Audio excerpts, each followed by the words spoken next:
Dia tidak sekedar membuat orang tertawa. Dia membangun dunia di mana hal yang tampak konyol justru menyimpan realitas paling jujur. Pria ini memberitahu Anda dengan harga yang sangat mahal. Triliunan rupiah, banyak kawan yang menjauh, dan satu nyawa cinta sejati yang tak pernah bisa dia tebus kembali. Stephen Chow bukan sekedar pelawak. Di balik kamera dia adalah seorang diktator. Dia menghancurkan mental aktornya, memicu boikot massal, bahkan membiarkan sahabat terbaiknya pergi dalam kebencian. Semua demi satu detik komedi yang sempurna. Saat seluruh dunia terbahak-bahak melihat aksinya, Stephen Chow justru sedang kehilangan dunianya sendiri. Inilah kisah Stephen Chow.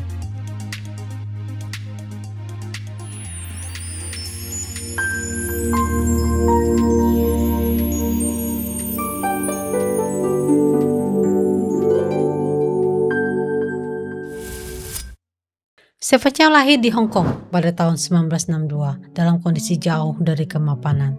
Setelah orang tuanya berpisah, dia dibesarkan oleh ibunya bersama saudara-saudaranya dalam lingkungan yang serba terbatas. Kehidupan sehari-hari tidak menawarkan banyak pilihan, ruang tinggal sempit, kebutuhan harus dihemat, dan masa depan tidak memiliki kepastian yang jelas. Tidak ada akses ke dunia hiburan, tidak ada koneksi, dan tidak ada jalur cepat menuju kesuksesan. Ketika mencoba masuk ke televisi, dia menghadapi penolakan. Tidak dianggap menonjol, tidak memiliki tipe yang mudah dijual, dan tidak langsung dipercaya memegang peran besar. Kesempatan pertama yang datang pun tidak spektakuler. Dia bekerja sebagai host acara anak-anak di TVB, posisi yang jauh dari sorotan utama. Perannya kecil, ruang ekspresinya terbatas, dan hampir tidak ada jaminan bahwa karirnya akan berkembang. Banyak orang mungkin akan berhenti di titik ini, tapi tidak untuknya. Dia belajar, dia bereksperimen, kadang dengan cara yang tidak biasa, bahkan terlihat aneh, namun perlahan membentuk gaya yang berbeda dari standar saat itu. Perubahan besar dalam karir Stephen Chow tidak datang dari satu momen dramatis, tapi dari sesuatu yang perlahan terbentuk. Gaya ini mulai terlihat jelas saat dia membintangi film seperti All for the Winner and Fight Back to School. Dalam film-film tersebut, dialog tidak selalu mengikuti logika normal. Reaksi karakter seringkali tidak terduga, dan situasi berkembang ke arah yang sulit diprediksi. Namun justru disitulah kekuatannya. Penonton tidak hanya tertawa karena leluconnya, tetapi karena kejutan-kejutan yang terus muncul. Karakter yang dimainkan Chow seringkali ada sosok biasa bahkan gagal, yang berusaha bertahan dalam dunia yang tidak selalu berpihak. Keberhasilan gaya ini mengubah posisinya di industri. Dia tidak lagi sekedar aktor yang mencoba bertahan, tapi sudah menjadi pusat perhatian. Film-filmnya sukses secara komersial dan mulai membentuk identitas baru dalam komedi Hong Kong. Sejak saat itu, nama Stephen Chow tidak hanya dikenal, tapi juga tidak bisa digantikan. Perubahan itu terlihat jelas melalui Shaolin Soccer. Film ini bukan hanya komedi, tapi berpaduan antara olahraga, efek visual modern, dan narasi underdog yang universal. Chow mengambil sesuatu yang sederhana, sepak bola, dan menggabungkannya dengan elemen kungfu yang dilebihkan hingga ekstrim. Hasilnya terasa segar, tidak biasa, dan mudah dipahami bahkan oleh penonton yang tidak familiar dengan konteks budaya Hong Kong. Film ini sukses besar, membuka pintu bagi distribusi yang lebih luas dan memperkenalkan namanya ke audiens global. Namun puncak sebenarnya datang melalui Kung Fu Hustle. Di film ini Chow tidak hanya menjadi aktor, tapi juga sutradara yang sepenuhnya mengontrol visi kreatifnya.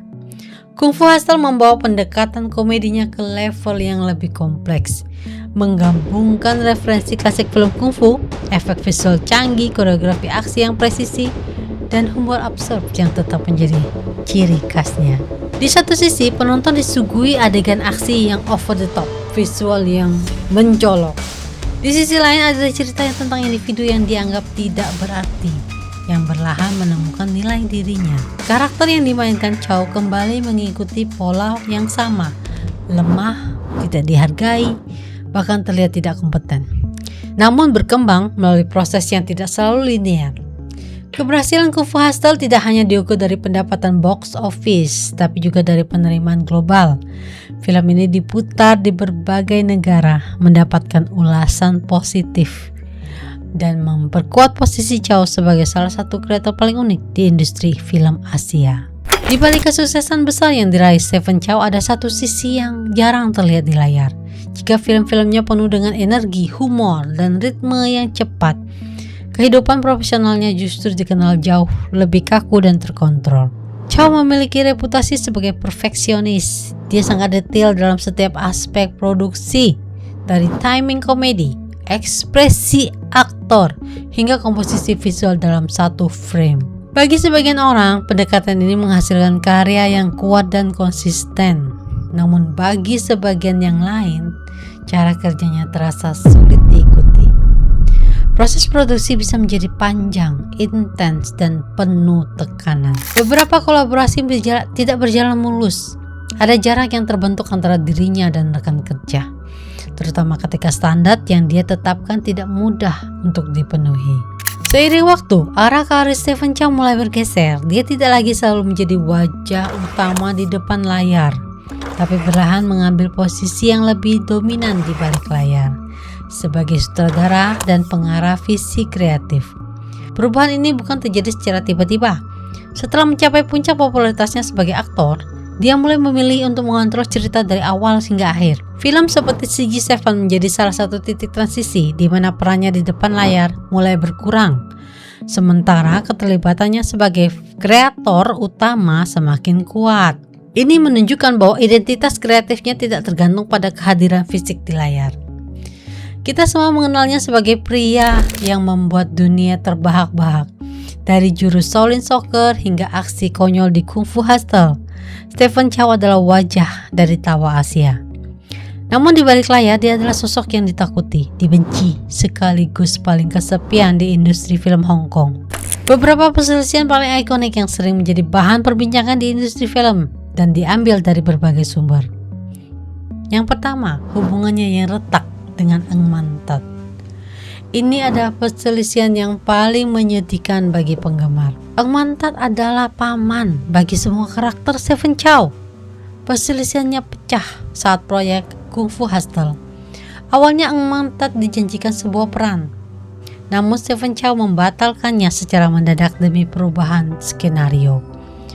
Eng Mantat merasa tidak dihargai setelah belasan tahun setia. Meskipun di tahun-tahun terakhir mereka sempat berkomunikasi kembali, mereka tidak pernah lagi tampil dalam satu layar hingga Eng Mantat wafat pada tahun 2021. Ini menjadi penyesalan terbesar bagi para fans.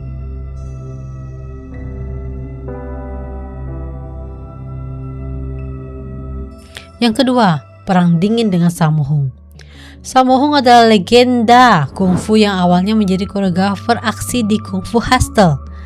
Sammo Hung meninggalkan lokasi syuting di tengah jalan karena merasa Stephen Chow terlalu merendahkan orang lain. Sammo pernah berkata, dia memperlakukan dirinya seperti dewa dan orang lain tidak berarti. Stephen Chow harus mengganti koreografer di tengah proyek. Hingga kini, Sammo Hung dikenal sebagai salah satu pengkritik paling keras terhadap sikap personal Chow. Yang ketiga, masalah finansial dengan Wong Jing. Wong Jing adalah sutradara yang membantu melejitkan karir awal Stephen Chow. Wong Jing menyebut Chow sebagai orang yang terobsesi dengan uang. Perselisihan mereka murni soal pembagian royalti dan ego. Wong Jing pernah berkomentar bahwa bekerja dengan Chow adalah sebuah mimpi buruk, karena Chow seringkali merasa lebih pintar dari sutradara manapun. Yang keempat, boikot massal dari bintang-bintang Hong Kong. Pada suatu titik ada gelombang di mana aktor-aktor besar seperti Danny Lee, guru pertama Chow, dan Charles Heng, produser berpengaruh, secara terbuka mengkritik karakter Chow. Mereka menuduh Chow tidak tahu berterima kasih. Danny Lee yang pertama kali memberikan kesempatan Chow main film, merasa dikhianati saat Chow sukses dan mulai menuntut bayaran yang sangat tinggi tanpa mempedulikan hubungan guru-murid di masa lalu. Yang kelima, masalah kompleks dengan Alice Yu. Alice Yu bukanlah berasal dari kalangan artis, dia adalah putri dari Yu Qingpo, seorang miliarder real estate dan pendiri Hong Kong Construction. Alice awalnya adalah penggemar berat karya-karya Stephen Chow. Mereka bertemu melalui lingkaran pergaulan sosial elit di Hong Kong pada tahun 1997 dan mulai menjalin hubungan tak lama kemudian. Selama 13 tahun bersama, Stephen Chow hampir tidak pernah mengakui Alice secara resmi sebagai kekasihnya di depan media. Alice tidak hanya menjadi pasangan, tapi juga tangan kanan Stephen. Dia mulai mengelola keuangan dan investasi Stephen. Di bawah bimbingan Alice, kekayaan Stephen Chow melonjak drastis melalui investasi real estate yang cerdas. Hubungan ini akhirnya kandas pada tahun 2010. 2 tahun setelah putus, hubungan yang tadinya tenang berubah menjadi perang hukum. Alice Yu menggugat Stephen Chow atas komisi investasi properti yang belum dibayarkan. Alice mengklaim bahwa pada malam Natal tahun 2002, Stephen menjanjikan komisi sebesar 10% dari keuntungan bersih setiap investasi yang direkomendasikan olehnya dan beberapa kenaikan aset yang lain. Pada Desember 2020, Pengadilan Tinggi Hong Kong memenangkan Stephen Chow. Hakim memutuskan bahwa tidak ada bukti kontrak bisnis yang sah secara hukum terkait komisi tersebut. Janji tersebut dianggap sebagai komitmen pribadi dalam hubungan asmara, bukan kontrak komersial. Dengan segala masalah yang terjadi, perseteruan yang terjadi, banyak juga yang membela Stephen Chow dengan mengatakan bahwa dia tidak bermaksud jahat. Dia hanya gila karya. Baginya film adalah segalanya. Jika seorang aktor tidak bisa memberikan performa 100% seperti yang ada di kepalanya, dia akan meledak. Semua perseteruan itu menyebabkan hidupnya jauh dari sahabat dan teman. Di usia senjanya saat rambutnya sudah memutih total, Stephen sering tertangkap kamera sedang bersepeda sendirian di jalanan Hong Kong atau makan di restoran tanpa teman. Dia adalah sang Lonely King. Stephen Chow adalah seorang maestro yang mampu menulis ribuan lelucon, namun gagal menulis akhir bahagia untuk cintanya sendiri. Di balik komedi konyolnya tersisip pesan penyesalan yang mendalam. Dialog ikonik tentang mencintai selama 10.000 tahun dalam filmnya diyakini sebagai surat cinta yang terlambat untuk mantan kekasihnya, Jacqueline Lau. Jacqueline Lau adalah cinta pertama Stephen Chow saat mereka masih merintis karir di TVB pada akhir 1980-an. Saat itu Stephen belum menjadi raja komedi dan Jacqueline adalah bintang yang lebih populer. Demi menjaga karir Stephen yang baru mulai menanjak, mereka menjalin hubungan diam-diam selama 3 tahun. Jacqueline adalah sosok yang sangat mendukung Stephen saat dia masih bukan siapa-siapa. Jacqueline ingin menikah dan berkeluarga. Namun Stephen yang sedang terobsesi mengejar ambisi dan karir menjawabnya dengan kalimat kasar. "Kau gila!" Kalimat ini menjadi luka abadi bagi Jacqueline. Setelah berpisah, hidup Jacqueline dipenuhi cobaan. Dia mengalami kecelakaan menyelam yang membuatnya tuli, bangkrut, depresi, hingga akhirnya didiagnosis kanker paru-paru stadium akhir. Saat Jacqueline sakit, Stephen Chow menyisipkan banyak dialog dalam filmnya yang seolah-olah ditujukan langsung untuknya. Dalam A Chinese Odyssey, kalimat legendaris, "Jika aku harus memberi batas waktu pada cinta ini, aku ingin itu menjadi 10.000 tahun." Diyakini sebagai bentuk permohonan maaf Stephen kepada Jacqueline. Jacqueline Lau meninggal dunia pada tahun 2012. Tak lama kemudian, Stephen melirik film Journey to the West, Conquering the Demon. Dalam film tersebut, karakter wanita mengatakan hal yang sama dengan yang pernah dikatakan Jacqueline. "Aku hanya ingin memiliki keluarga kecil bersamamu." Dan karakter pria menjawab dengan kalimat yang sama dengan Stephen di masa lalu. "Kau gila."